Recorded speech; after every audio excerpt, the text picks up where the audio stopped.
తిరుమల పవిత్రతను కాపాడే దిశగా బీఆర్ నాయుడిని వెంటనే టీటీడీ చైర్మన్ పదవి నుండి తొలగించాలని డిమాండ్ చేస్తూ వైఎస్ఆర్ కాంగ్రెస్ పార్టీ గుంటూరు జిల్లా అధ్యక్షులు పశ్చిమ నియోజకవర్గ సమన్వయకర్త అంబటి రాంబాబు ఆధ్వర్యంలో గోరంట్లలోని వెంకటేశ్వర స్వామి దేవాలయం నందు ప్రముఖ పూజలు నిర్వహించారు. అనంతరం అంబటి మీడియాతో మాట్లాడారు. 175 నియోజకవర్గాల్లోని వెంకటేశ్వర స్వామి దేవాలయాల్లో వైఎస్ఆర్ కాంగ్రెస్ పార్టీ పిలుపు మేరకు పూజా కార్యక్రమాలు నిర్వహించడం జరిగిందన్నారు. బీఆర్ నాయుడిని తిరుపతి దేవస్థానం చైర్మన్ గా కొనసాగిస్తే ఈ రాష్ట్రానికి అరిష్టమని అన్నారు. టీటీడీ చైర్మన్ గా ఒక టీవీ ప్రతినిధిని నియమించడమే చంద్రబాబు చేసిన పెద్ద ఘోరమైన తప్పు అని అన్నారు.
వైఎస్ఆర్ కాంగ్రెస్ పార్టీకి చెందినటువంటి నాయకులు అందరం వచ్చి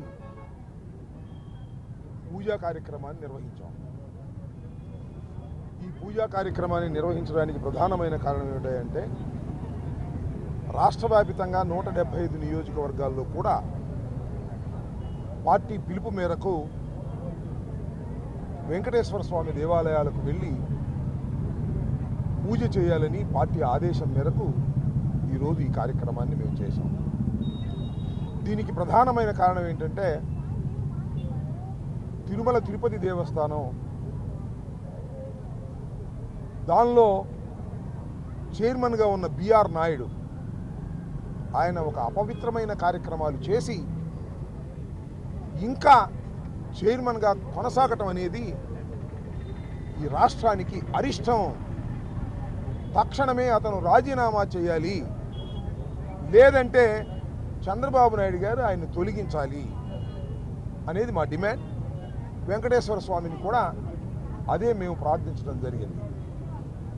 బీఆర్ నాయుడు అనే వ్యక్తి భక్తుడు కాదు, నిజంగా ఒక వ్యాపారవేత్త, TV5 యజమాని, దానితో పాటు అనేక మోసపూరితమైన వ్యాపారాలు చేసినటువంటి వ్యక్తి.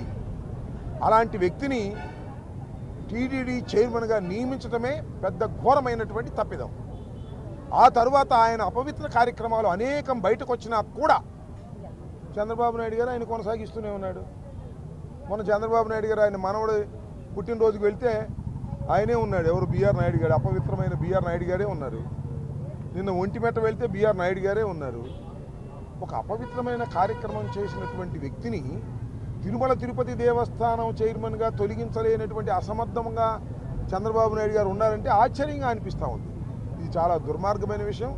ఇప్పటికైనా చంద్రబాబు నాయుడు గారు కళ్ళు తెరిచి ఆ బీఆర్ నాయుడిని చైర్మన్ పదవి నుంచి తొలగించాలని ఈ సందర్భంగా మేము కోరుతున్నాం. చంద్రబాబు నాయుడు గారు దైవాన్ని అడ్డం పెట్టుకొని అనేకమైనటువంటి అపవిత్రమైన కార్యక్రమాలు చేస్తున్నారు.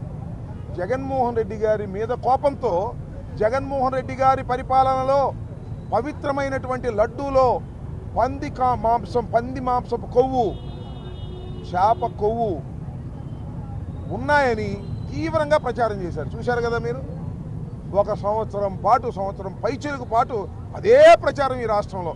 చివరికి ఏమైంది? రుజువు కానటువంటి ఆరోపణలు జగన్మోహన్ రెడ్డి గారి మీద చేసి రాజకీయంగా లబ్ధి పొందాలని, మతాన్ని అడ్డం పెట్టుకొని లబ్ధి పొందాలని ప్రయత్నం చేసేటటువంటి ఒక నీచమైనటువంటి మనస్తత్వం కలిగినటువంటి వ్యక్తి నారా చంద్రబాబు నాయుడు గారు. ఆయనకి బిడిసి కొట్టింది పంది కొవ్వు లేదా మాంసపు నూనె, గొడ్డు మాంసపు నూనె, తిరుపతి లడ్డూలో కలిసిందని చెప్పినటువంటి విషయాలన్నీ అవాస్తవాలని సిబిఐ తేల్చేసింది. దాంతో డాములు వెనకబడ్డారు. అది వదిలేశాడు. అది వదిలేసి ఇప్పుడు కొత్తది తీసుకొచ్చాడు. అమరావతి అంట, చట్టబద్ధత అంట, అసెంబ్లీలో చర్చ అంట, కౌన్సిల్లో పెట్టడంట, పార్లమెంట్లో పెడతాడంట. ఇంకా అమరావతి ఎవడో కదపలేడు అంటాడు. ఏంది నాకు అర్థం కాల. ఒక దుర్మార్గమైనటువంటి కార్యక్రమాలు వాళ్ళు చేస్తున్నారు. అసలు అమరావతి అనేది ఎంత ప్రమాదకరమైన దశకు వెళుతుందంటే తలకు మించిన భారం అవుతుంది. తన దూర కంతలేదు, మెడకు ఒక డోల్ అంట, తినటానికి తిండి లేదు కానీ మీసానికి సంపేంగ నూనె అంట. ఈ రాష్ట్రంలో పథకాలను అమలు చేసే శక్తి లేదు, రాష్ట్రంలో పరిపాలన చేయడానికి డబ్బు లేదు. ఇంత గందరగోళం ఉంటే 2 లక్షల కోట్లతో ఒక గ్రీన్ ఫీల్డ్ సిటీని ప్రారంభిస్తామని చంద్రబాబు నాయుడు గారు 12 సంవత్సరాల క్రితం ప్రారంభించాడు. ఎక్కడ వేసిన గొంగళి అక్కడే ఉంది. ఇప్పుడు కలుగుద్ది. మీరుండరు, నేనున్నా, ఆయన ఉండరు, అవ్వడం ఉండడు అవ్వాలంటే.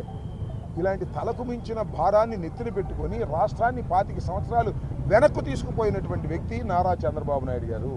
ఈ లడ్డూలో ఫెయిల్ అయిపోయాడు కదా, ఇది తీసుకొచ్చాడు. దీనిలో కూడా ఫెయిల్ అయిపోతాడు. ఇవాళ జగన్మోహన్ రెడ్డి గారు ఒక నూతనమైనటువంటి ప్రపోజల్ తీసుకొచ్చారు.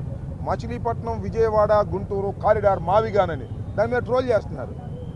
ఎందుకంటే వాళ్ళకి ఛానల్స్ ఎక్కువ కదా, వాళ్ళకి మీడియా పవర్ ఉంది, యూట్యూబ్ ఛానల్స్ ఉన్నాయి, ఇవన్నీ ఉన్నాయి కదా, ట్రోల్ చేస్తారు. మొన్న